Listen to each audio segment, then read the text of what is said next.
ಕನ್ನಡ ನಾಡು ಇದು ಕನ್ನಡಿಗರ ನಾಡಿಮಿಡಿತ.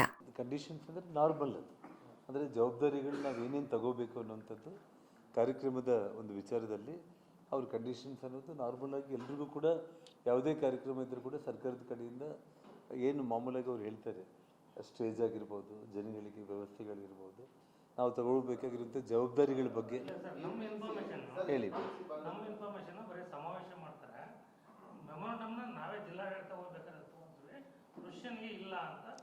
ನೋಡೋಣ, ಜಿಲ್ಲಾಧಿಕಾರಿಗಳು ಅವರೇ ಬಂದು ಸಮಾವೇಶದಲ್ಲಿ ಬಂದು ಅವರು ಪಬ್ಲಿಕ್ಕಲ್ಲೇ ತಗೊಳ್ತಾರೆ ಅಂತಂದರೆ ನಮಗೆ ಪಬ್ಲಿಕ್ನಲ್ಲಿ ಗೊಂದಲ ಅಂದರೆ ಏನು, ರ್ಯಾಲಿಗಳು ಅವು ಇವು ಸಿಟಿ ಒಳಗಡೆ. ಯಾಕಂದರೆ ಬಳ್ಳಾರಿ ನಗರದ ಜನರು ಸ್ವಲ್ಪ ಏನಾದರೂ ಬೈಕ್ ಸೈಲೆನ್ಸರ್ ಬಿಚ್ಚೋದ್ರೂ ಕೂಡ ಗಾಬರಿ ಆಗೋ ಪರಿಸ್ಥಿತಿಗೆ ಬಂದುಬಿಟ್ಟಿದ್ದಾರೆ ಇಲ್ಲಿ ಆಗಿರೋಂಥ ಒಂದು ವಾತಾವರಣ.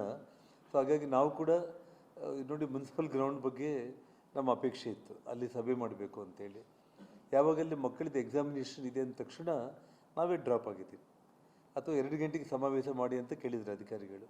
ನೀವು 2 ಗಂಟೆ ಮೇಲೆ ಮಾಡೋದಿದ್ದರೆ ನಾವು ಕೊಡ್ತೀವಿ ಅಂತೇಳಿ. 2 ಗಂಟೆ ಮೇಲೆ ಆದರೂ ಕೂಡ 2 ದಿನ ಮುಂಚೆನೇ ನಾವು ಶಾಮಿಯಾನೆಗಳಾಗಬೇಕು, ಜನ ಎಲ್ಲ ಬಂದು ಹೋಗ್ತಾ ಇರ್ತಾರೆ, ಅದು ಗೊಂದಲನೇ ಆಗುತ್ತೆ. ಸೊ ಯಾವುದು ಕಿರಿಕಿರಿನೇ ಬೇಡ ಅಂತೇಳಿ ಅಧಿಕಾರಿಗಳಿಗೂ ನಮ್ಮಿಂದ ಸಮಸ್ಯೆ ಆಗಬಾರ್ದು ಅಂತೇಳಿ APMC ಮಾರ್ಕೆಟಲ್ಲಿ ಮಾಡಿರುವಂಥದ್ದು. ಅಲ್ಲ, ಜಿಲ್ಲಾಡಳಿತನೇ ಬಂದಲ್ಲಿ ತಗೊಳ್ತಾರೆ ಅಂತಂದರೆ ಸಂತೋಷ, ನಾವು ಅಲ್ಲಿ ಕೂಡ ಹೋಗೋದಿಲ್ಲ. ಇಲ್ಲ ಅಂತಂದರೆ ಎಲ್ಲ ಲೀಡರ್ಸು ಜಸ್ಟ್ ನಮ್ಮ ಜೊತೆ ನಿಮಗೆ ಗೊತ್ತಿದ್ದೇ ಇನ್ನದು ಯಾರು ಕೈಯಲ್ಲಿ ಇರಲ್ಲ ಸರ್. ಅದು ಯಾವ ವಿಷಯಕ್ಕೆ ನೋಡು ನಾಗರಾಜ್,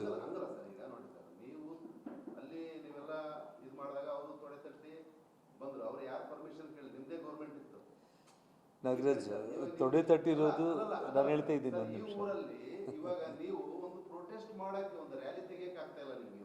ಯಾಕೆ ಒಂದು ವಿಷಯ ಹೇಳ್ತಾ ಇದ್ದೀನಿ ನೋಡಪ್ಪ ನಾಗರಾಜ್, ಅಲ್ಲಲ್ಲ ಒಂದು ಮಾತು ಹೇಳ್ತೀನಿ ನೋಡಿ. ನೋಡಿ ರ್ಯಾಲಿಗಳು, ಒಂದು ವಿಷಯ ನಾನು ಹೇಳ್ತಾ ಇದ್ದೀನಿ, ರ್ಯಾಲಿಗಳು ಇನ್ನೊಂದು ಮಾಡಬೇಕು ಅಂತಂದರೆ ಅದರಿಂದ ಅವರು ಕಾನೂನಲ್ಲಿ ಅವ್ರು ಏನೇ ನಮಗೆ ತೊಂದರೆ ಮಾಡಬೇಕಂತ ಪ್ರಯತ್ನ ಮಾಡಿದ್ರು ಕೂಡ ಯಾವ ರೀತಿ ಹೋರಾಟಗಳು ಮಾಡಿದ್ದು ನೀವೆಲ್ಲ ನಿಮ್ಮ ಕಣ್ಮುಂದೆ ನೋಡಿದ್ದೀರಿ ನಮ್ಮನ್ನು ಕಳೆದ 25 ವರ್ಷದಲ್ಲಿ. ಸದ್ಯದ ಸ್ಥಿತಿ ಹೇಗಿದೆ ಅಂತಂದರೆ, ಜನಾರ್ದನ್ ರೆಡ್ಡಿ ಮನೆ ಮೇಲೇ ಬಂದು ಏನು ಪೆಟ್ರೋಲ್ ಬಾಂಬ್ಗಳು, soda bottles, beer bottles, gun ಫೈರಿಂಗ್ಗಳು, ಇವೆಲ್ಲ ಘಟನೆಗಳೇನಾಗಿದೆ, ಜನರಿಗೆ ಇನ್ನೂ ತಲೆಯಿಂದ ಆ ಸೀನ್ಗಳೇನಿದೆ ಅದು ಈ ಹಿಂದೆ ಏನಂದರೆ ಈ ಮೊಬೈಲ್ಗಳು ಇಲ್ಲದೇ ಇರುವಂಥ ಟೈಮ್ನಲ್ಲಿ ನಾವು ಹೋರಾಟಗಳು ಮಾಡಿದ ಸಂದರ್ಭದಲ್ಲಿ ಯಾವುದು ಎವಿಡೆನ್ಸಸ್ ರೆಕಾರ್ಡ್ಸ್ ಇಷ್ಟು ದೊಡ್ಡ ಪ್ರಮಾಣದಲ್ಲಿ ಇರ್ತಿದ್ದಿಲ್ಲ, ಜನ ತಕ್ಷಣ ಮರ್ತೋಗ್ತಾ ಇದ್ರು. ಇವಾಗ ನಾನು ನೋಡ್ತಾ ಇದ್ದೀನಲ್ಲ, ಮಿಲಿಯನ್ಸ್ ಆಫ್ ವ್ಯೂಸ್ ಇಡೀ ದೇಶ ಪ್ರಪಂಚಕ್ಕೆ ಹೋಗ್ಬಿಟ್ಟಿದೆ. ಸೊ ಬಳ್ಳಾರಿ ಜನರು ಇವಾಗ ಏನು ಅವರು ಬಯಸ್ತಾ ಇದ್ದಾರೆ. ಹಾಗಾಗಿ ನಾವು ನೋಡಿ, ಮೊನ್ನೆ ನಾನು ಹುಟ್ಟಿದಬ್ಬಕ್ಕೂ ಕೂಡ ಯಾವುದೇ ರೀತಿಯಲ್ಲಿ ಜಿಲ್ಲಾಡಳಿತ ಅವರು ಬೇಡ ಅಂತ ತೀರ್ಮಾನ ಮಾಡಿದವರು ಎಲ್ಲೂ ಗೊತ್ತಿಲ್ಲಾಗಲಿ, ನಾನು ಅಡ್ವಾನ್ಸ್ ಆಗಿ ಪೋಸ್ಟ್ ಹಾಕಿದೆ. ನಾನು ಅದೇ ಒಂದು ರೀತಿಯಲ್ಲಿ ಇವತ್ತು ನಮ್ಮ ರ್ಯಾಲಿ ಏನಾಗ್ತಾ ಇದೆ ಈ ವಿಷಯದಲ್ಲೂ ಕೂಡ ಅನಿಲ್ ನಾಯ್ಡು ನಾವು ಎಲ್ಲರೂ ಕೂಡ ಒಂದು ತೀರ್ಮಾನ ಮಾಡಿಬಿಟ್ಟು ಕ್ಲಿಯರಾಗಿ ಸಿಟಿಯಲ್ಲಿ ಆರ್ಭಾಟ ಮಾಡಿ ಬ್ಯಾನರ್ಗಳು ಕಟ್ಟಿ ಕೇಸರಿ ಧ್ವಜಗಳು ಕಟ್ಟಿ ಒಂದು ಇದು ವಾತಾವರಣನೇ ಬೇಡ. ಜನಗಳು ಇವಾಗ ಆರಾಮಾಗಿದ್ದಾರೆ, ಹೀಗೆ ಇರಲಿ. ನಮ್ಮ ಪ್ರತಿಭಟನೆ ಏನಿದೆ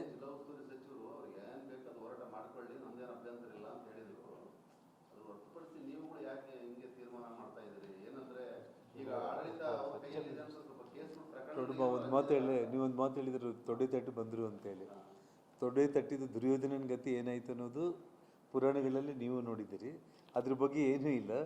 ಒಂದು ಕಾಲದಲ್ಲಿ ಇದ್ದಿದ್ದು ಬಳ್ಳಾರಿ ಬೇರೆ, ಇವತ್ತು ದೊಡ್ಡ ನಗರವಾಗಿ ಮಹಾನಗರವಾಗಿ ಪರಿವರ್ತನೆ ಆಗಿದೆ. ಜನರು ಶಾಂತಿ ಬಯಸ್ತಾ ಇದ್ದಾರೆ. ಮತ್ತು ನಮಗೇನು ಮುನ್ಸಿಪಲ್ ಗ್ರೌಂಡಲ್ಲಿ 2 ಗಂಟೆಗೆ ಮಾಡಂತಂದ್ರೂ ಕೂಡ ನಾವು ಮಾಡ್ಬೋದಾಗಿತ್ತು. ಬೆಳಿಗ್ಗೆ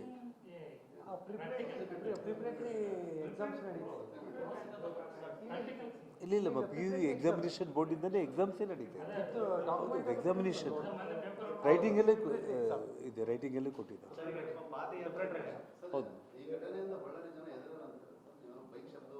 ಇಲ್ಲ ಹಾಗಂತಲ್ಲ, ಜನರೆಲ್ಲ ಆ ವಾತಾವರಣ ಸೃಷ್ಟಿಯಾಗಿಬಿಟ್ಟಿದೆ. ಇವತ್ತು ಏನಂತಂದರೆ, ದೊಡ್ಡ ದೊಡ್ಡ ನಾಯಕರುಗಳ ಮನೆ ಮೇಲೇ ಒಬ್ಬ MLA ಈ ಹಂತಕ್ಕೆ ಅವನು ಮಾಡ್ತಾ ಇದ್ದಾನಂತಂದರೆ ನಾಳೆ ನಮ್ಮ ಸಾಮಾನ್ಯ ಜನರ ಗತಿ ಏನು ಅನ್ನೋಂಥ ಒಂದು ಭಯ ಬಂದಿದೆ. ಈ ಪ್ರತಿಭಟನಾ ರ್ಯಾಲಿನೂ ಮುಗಿಯುತ್ತೆ. ಇದಾದಮೇಲೆ ಇಡೀ ನಗರದಲ್ಲಿ ಜನರಿಗೆ ಒಂದು ಧೈರ್ಯ ತುಂಬುವಂಥ ಒಂದು ಕೆಲಸ ಕೂಡ BJP ಪಕ್ಷದ ಕಡೆಯಿಂದ ಆಗುತ್ತೆ. ಸಾಮಾನ್ಯ ಜನರ ಜೊತೆ ನಾವು ಇದೀವಿ ಅನ್ನೋದನ್ನು ಕೂಡ ಪ್ರತಿಭಟನಾ ರ್ಯಾಲಿಯಿಂದ ಕೂಡ ಜನರಿಗೆ ನಾವು ಧೈರ್ಯ ಕೊಡೋ ಕೆಲಸ ಮಾಡ್ತಾ ಇದ್ದೀವಿ. ಸೊ ಟೋಟಲ್ ಗೌಡ್ರೆ ಅಲ್ಲಲ್ಲ ಗೌಡ್ರೆ, ನಿಮಗೆ ಆಲ್ಮೋಸ್ಟ್ ನನ್ನ ಲೆಕ್ಕದಲ್ಲಿ 40ಕ್ಕೂ ಹೆಚ್ಚು, ನಿಮಗೆ ಆಲ್ಮೋಸ್ಟ್ 7-8 ಮಂದಿ ಗನ್ಮೆನ್ಗಳು ಕಂಪ್ಲೀಟ್ ಅವ್ರ ಹತ್ರ ನೋಡಿ. ನಿಮಗೆ ತಮಾಷೆ ಅಂದರೆ ಎಲ್ಲ ಗನ್ಗಳನ್ನು ಬುಲೆಟ್ಗಳನ್ನ ಫೈರ್ ಮಾಡಿ ಅವು ಖಾಲಿ ಆದಮೇಲೆ ನಮ್ಮ ಮನೆ ಹತ್ರ ಸಿಕ್ಕಿರೋ ಬುಲೆಟ್ಗಳೇನಿದೆಯಲ್ಲ, ನಾನು ಕೊಟ್ಟಿರೋ 3 ಬುಲೆಟ್ಗಳು ಅಲ್ದಾಗೇನೆ, ಈ ಬಾಂಬ್ ಸ್ಕ್ವಾಡು ಫೋರೆನ್ಸಿಕ್ ಅವ್ರು ಬಂದಾಗ ಸಿಕ್ಕಿರೋ 4 ಬುಲೆಟ್ಗಳು ಅಲ್ಲದಾಗೇನೆ 2 ಬುಲೆಟ್ಗಳು ಫೈರ್ ಆಗದೇ ಇರೋಂಥ ಬುಲೆಟ್ ಸಿಕ್ಕಿದೆ. ಅಂದರೆ ಏನು, ಪಾಕೆಟಿಂದ ತೆಗೆದು ಬುಲೆಟ್ಗಳನ್ನ ಫೀಡ್ ಮಾಡೋದಕ್ಕೆ ಹೋದಾಗ ಜಾರಿ ಕೆಳಗಡೆ ಬಿದ್ದಿರೋಂಥ ಬುಲೆಟ್ಗಳವು. ಆ ಲೆಕ್ಕದಲ್ಲಿ ಎಷ್ಟು ಮಂದಿ ಪ್ರೈವೇಟ್ ಗನ್ಮ್ಯಾನ್ಗಳಿದ್ದಾರೆ, ಒಂದೊಂದು ಗನ್ನಲ್ಲಿ ಎಷ್ಟು ಬುಲೆಟ್ಗಳನ್ನ ಹಾರಿಸ್ಬೇಕು ಅಷ್ಟು ಹಾರಿಸಿ ಮತ್ತೆ ಲೋಡ್ ಮಾಡೋ ಟೈಮ್ನಲ್ಲಿ ಕೂಡ ಕೆಳಗಡೆ ಬಿದ್ದಿರೋವಂಥದ್ದು. ಸೊ ಈ ವಿಷಯದಲ್ಲಿ ನಿನ್ನೆ ಶ್ರಾವಣ್ ಅವ್ರು ಹೇಳ್ತಾ ಇದ್ರಲ್ಲ, 5 ದಿನಗಳ ನಂತರ ಬಂದರು ಇಲ್ಲಿಗೆ ಬಾಂಬ್ ಸ್ಕ್ವಾಡು ಮತ್ತು ಫೋರೆನ್ಸಿಕ್ ಅವರು. ಇನ್ನೊಂದೇನಂದ್ರೆ, ಆ ಹುಡುಗ ರಾಜಶೇಖರ್ ಡೆತ್ ಆದ ತಕ್ಷಣ ಆ ಹುಡುಗ ಅಲ್ಲಿ ಏನು ಬಿದ್ದಿದ್ದಾನೆ ಆ ಹುಡುಗನ್ನ ಎತ್ತಕೊಂಡು ಹೋದ್ರು, ದಾರಿಯಲ್ಲಿ ಸತ್ತೋದ ಹುಡುಗ. ಆದರೆ ಆ ಹುಡುಗನ್ನ ಅಲ್ಲಿ ಏನು ಬ್ಲಡ್ ಎಲ್ಲ ಬಿದ್ದಿತ್ತಲ್ಲ ಅದ್ರ ಸುತ್ತೂರು ಕೂಡ ನಿಮಗೆ ಸ್ಟೋನ್ಸ್ ಎಲ್ಲ ಫಿಕ್ಸ್ ಮಾಡಿಬಿಟ್ಟು ಅಲ್ಲಿ ಯಾರೂ ಬಂದಿಲ್ದಂಗೆ ಪೊಲೀಸ್ ಬಂದೋಬಸ್ತ್ ಇಟ್ಟು ಆ ಒಂದು ಪರೀಕ್ಷೆಗಳಿಗೆ ಫೋರೆನ್ಸಿಕ್ ಅವರು ಎಲ್ಲರೂ ಕೂಡ ಅಲ್ಲಿಗೆ ಬಂದು ಎಲ್ಲ ಫಾರ್ಮಾಲಿಟಿ ಪಂಚನಾಮ ಆದಮೇಲೆ ಅದು ತೊಲಗಿಸ್ಬೇಕಾಗಿತ್ತು. ಆ ಕೆಲಸ ಮಾಡಿಲ್ಲ. ಅಂದರೆ ಅವ್ರಿಗೆ ಏನಂದರೆ ಇದು ಉದ್ದೇಶ, ಬಾಡಿ ಆ ಹುಡುಗ ಅಲ್ಲಿ ಬಿದ್ದ ತಕ್ಷಣ ಎತ್ತಾಕೊಂಡು ಹೋಗ್ಬಿಟ್ಟು ಆಸ್ಪತ್ರೆಗೆ ಅಲ್ಲಿ ಡೆತ್ ಆದ ತಕ್ಷಣ ಎತ್ತು ಪೋಸ್ಟ್ಮಾರ್ಟಮ್ ರಿಪೋರ್ಟ್ ಒಳಗಡೆ ಇಟ್ಬಿಟ್ಟು ಎಲ್ಲರೂ ಈ ಟೆನ್ಷನ್ಸ್ನಲ್ಲಿ ಒಂದು ಕಡೆ ಗಲಾಟೆಗಳಾಗ್ತಾಯಿದೆ, ಫೈರಿಂಗ್ಗಳು, ಆ ಗಲಾಟೆನೆಲ್ಲ ಅದನ್ನು ನೆಗ್ಲೆಕ್ಟ್ ಮಾಡಿರೋವಂಥದ್ದು. ಸೊ ಸರ್ಕಾರದ ಕಡೆಯಿಂದ ಈ ಕ್ಷಣದವರೆಗೂ ಆಗಿರೋದು ಎಲ್ಲವುದು ಅನಾಹುತಗಳು. ಇದನ್ನು ದಿಗ್ತಪ್ಪಿಸೋ ಪ್ರಯತ್ನ ಅವ್ರು ಮಾಡಿದ್ದಾರೆ.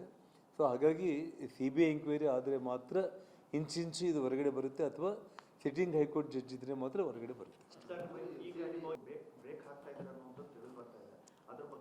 ನೋಡಿ, ಅದೇನು ವಿಷಯಗಳಲ್ಲ. ನೋಡಿ, ಇವತ್ತು ಎಂಟೈರ್ ಕೋರ್ ಕಮಿಟಿ ಸದಸ್ಯರು ತೀರ್ಮಾನ ಮಾಡಿ ಪ್ರತಿಭಟನಾ ರ್ಯಾಲಿ ಮತ್ತು CBI ಎಂಕ್ವೈರಿನ ತೀರ್ಮಾನ ಮಾಡಿದ್ದಾರೆ. ಮೊದಲನೇ ಹಂತವಾಗಿ. ಎರಡನೇ ಹಂತವಾಗಿ ಪಾದಯಾತ್ರೆ ಮಾಡೋದಕ್ಕೆ ರಾಜ್ಯಾಧ್ಯಕ್ಷರು ಎಲ್ಲ ನಾಯಕರುಗಳು ಕೂಡ ಚರ್ಚಿಸಿ ತೀರ್ಮಾನ ಮಾಡಿ ಕೇಂದ್ರಕ್ಕೆ ಕಳಿಸಿದ್ದಾರೆ. ಅಲ್ಲಿ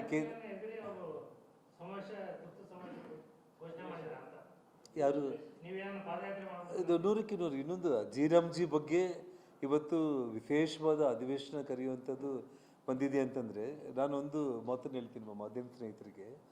ಸಾಕ್ಷಾತ್ ಮಹಾತ್ಮ ಗಾಂಧಿ ತನ್ನ ಕೊನೆ ಉಸಿರು ಎಳೆಯುವಂಥ ಸಂದರ್ಭದಲ್ಲಿ ಹೇ ರಾಮ್ ಅಂತೇಳಿ ಅವರು ಪ್ರಾಣ ಬಿಟ್ಟಿತ್ತು.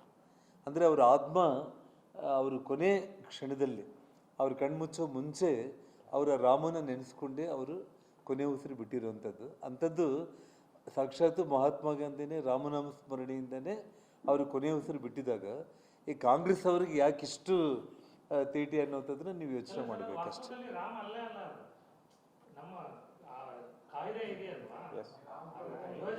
ಯೋಜನೆ ಅಷ್ಟೇ. ಬಟ್ ಅವರಿಗೆ ಆ ರಾಮ ಹೆಸರಿಗೆ ಹೆದರಿದ್ರೆ ಕಾಂಗ್ರೆಸ್ ಈ ಸ್ಥಿತಿಗೆ ಬಂದಿರುವಂಥದ್ದು. ಕರ್ನಾಟಕದಲ್ಲಿ ಕೂಡ ಇನ್ನು ನಿರ್ನಾಮ ಆಗುವಂಥ ಸ್ಥಿತಿಗೆ ಬಂದಿರೋ ಕಾರಣನೇ ಈ ಸ್ಪೆಷಲ್ ಅಧಿವೇಶನ ಕರೆದಿರೋದು. ಮಾಡಿಕೊಳ್ಳಲು ಕೂಡಲೇ ಪಕ್ಕದಲ್ಲಿ ಕಾಣುವ ಬೆಲ್ ಐಕಾನ್ ಕ್ಲಿಕ್ ಮಾಡಿ ನೋಟಿಫಿಕೇಶನ್ ಪಡೆಯಿರಿ.